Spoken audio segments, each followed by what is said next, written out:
What's going on, everybody? Welcome back.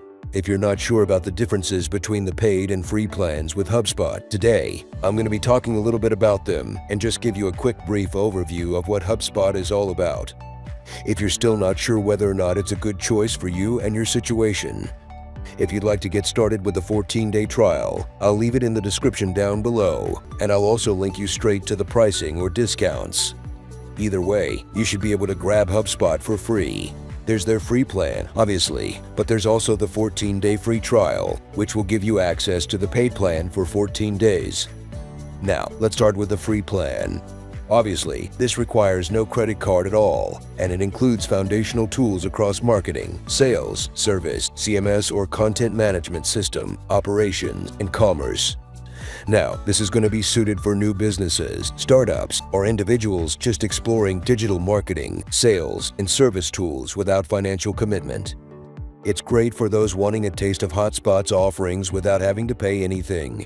Considering that this is free, it's actually one of the best customer relationship managers, and you can also store all of your contacts and manage them here. It's a great tool, but what gives you even more is the paid version. Now, this starts at $20 per month if you're going for the annual plan, and if you're paying monthly, it'll be $30. And this includes essential software for marketing with a limit of 1,000 contacts, and you have 2 paid users for the Sales Hub Starter.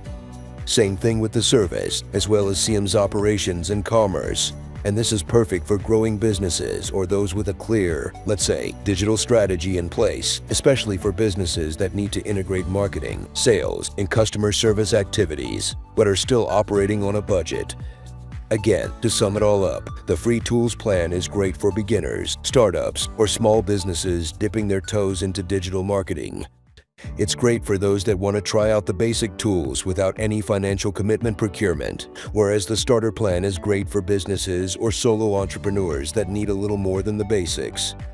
This is for folks who are starting to get more strategic about their online presence, but aren't necessarily big enough to need all the advanced bells and whistles just yet.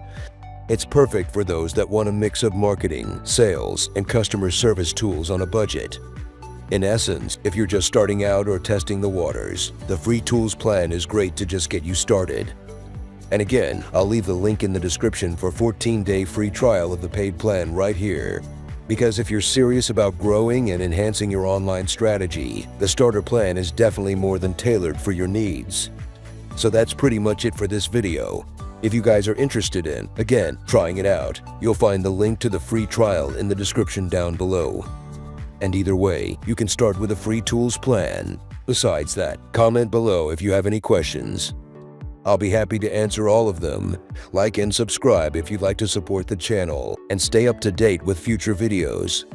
Thank you guys very much for watching, and I'll see you in the next one. Have a wonderful day.